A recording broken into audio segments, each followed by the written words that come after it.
ಓ ಸುಶೀಲಕ್ಕಯ್ಯ copy ಆತಂದ್ರೆ ಆತ್ ಕಣ್ರಿ. ಮತ್ ತಮಣಿ ಅಂತ ಮಾಡ್ತಾ ಇದ್ದಾನೆ ಅವ.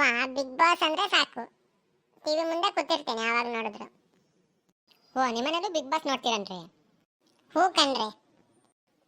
ನಿಮ್ಗೆ ಯಾರು ಇಷ್ಟ ಬಿಗ್ ಬಾಸ್ ಅಲ್ಲಿ? ನಂಗೆ ರಕ್ಷಿತಾ ಇಷ್ಟ, ನನ್ನ ಮಗು ಗಿಲ್ಲಿ ಇಷ್ಟ ಕಣ್ರಿ. ಹೌದು, ನಿಮ್ಗೆ ಯಾರು ಇಷ್ಟ ಬಿಗ್ ಬಾಸ್ ಅಲ್ಲಿ? ನಂಗೂ ರಕ್ಷಿತಾನೇ ಇಷ್ಟಪ್ಪ. ಈ ಸರಿ ಭಾರಿ ಜಗಳ ಅಲ್ಲನ್ರಿ ಬಿಗ್ ಬಾಸ್ ಮನೇಲಿ? ಹೌದ್ ಕಣ್ರಿ, ಚಿಕ್ಕ ಚಿಕ್ಕ ವಿಷಯಕ್ಕೂ ಜಗಳ ಮಾಡ್ಕೋತಾರಪ್ಪ. ಹೊರಗಡೆ ಎಲ್ಲ ಪೊಲೀಸ್ ಕೇಸ್ ಎಲ್ಲ ಆಗಿದಂತೆ ಬಿಗ್ ಬಾಸ್ ಕಂಟೆಸ್ಟೆಂಟ್ ಮೇಲೆ. ಹೌದಪ್ಪ, ನಮ್ ತಮ್ಮನಿನೂ ಹಂಗೆ ಅಂತಿದ್ನಪ್ಪ, ನ್ಯೂಸ್ ಅಲ್ಲೆಲ್ಲ ಯಾರ ಮೇಲೋ ಕೇಸ್ ಹಾಕ್ಯಾರೆ ಅಂತ ಹೇಳ್ತಿದ್ನಪ್ಪ. ನಂಗೆ ಶನಿವಾರ ಭಾನುವಾರನೇ ಖುಷಿ ಕಣ್ರಿ. ಸುದೀಪ್ ಅವರು ಇದ್ ಮಾಡ್ತಾರಲ್ಲ, ನಡ್ಸ್ಕೊಡ್ತಾರಲ್ಲ, ಅದ್ ನೋಡಕ್ಕೆ ಖುಷಿ. ಆದ್ರೂ ಆ ರಕ್ಷಿತಾ ನೋಡ್ರಿ, ಪಾಪ ಹುಟ್ಟಿದ್ದು ಬೆಳೆದಿದ್ದೆಲ್ಲ ಬಾಂಬೆಲಂತೆ. ಆದ್ರೆ ಆ ಮಗಿಗೆ ಕನ್ನಡ ಕಲಿಬೇಕು ಅಂದ್ರೆ ಎಷ್ಟು ಆಸೆ ಅಲ್ಲ.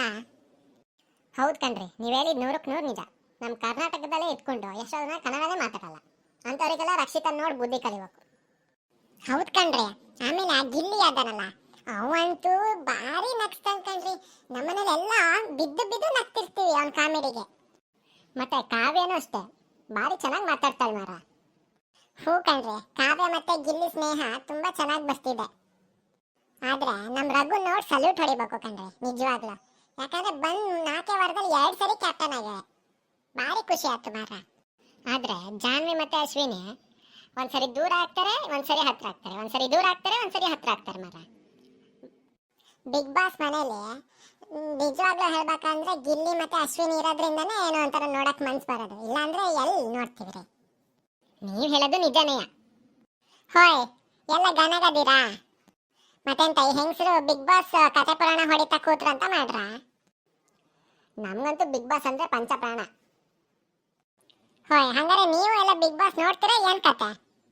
ನೀವು ಬಿಗ್ ಬಾಸ್ ನೋಡೋದಾದ್ರೆ ನಿಮ್ ಬಿಗ್ ಬಾಸ್ ಅಲ್ಲಿ ಯಾರು ಇಷ್ಟ ಅಂತ ಕಮೆಂಟ್ ಮಾಡಿ ಆಯ್ತಾ? ಹಾಗೆ ಈ ವಿಡಿಯೋ ನಿಮ್ಗೆ ಇಷ್ಟ ಆಗಿದ್ರೆ ಲೈಕ್, ಶೇರ್, ಸಬ್ಸ್ಕ್ರೈಬ್ ಮಾಡಿ ಆಯ್ತಾ? ಆಮೇಲೆ ಕೆಳಗಡೆ ಗಂಟೆ ಚಿತ್ರ ಅದೆಯಲ್ಲ, ಅದನ್ನ ದಬಾಯಿಸಿ ಒತ್ತಿ ಆಯ್ತಾ? ನೀವು ಹಂಗೆ ಒತ್ತೋದ್ರಿಂದ ನಾವು ಮುಂದೆ ಮಾಡೋ ವಿಡಿಯೋ ಎಲ್ಲ ನಿಮ್ಗೆ ಮುಂಚೆನೆ ಗೊತ್ತಾಗ್ತದೆ. ಸರಿ, ಹೊತ್ತಾತು, ನಾನೊಂಚೂರು ಹಾಲು ಕರಿಬೇಕು. ಮುಂದಿನ ವಿಡಿಯೋ ಸಿಗೋಣ ಆಯ್ತಾ? ಹೋಗ್ಬಿಟ್ಟು ಬರ್ತೀವಿ.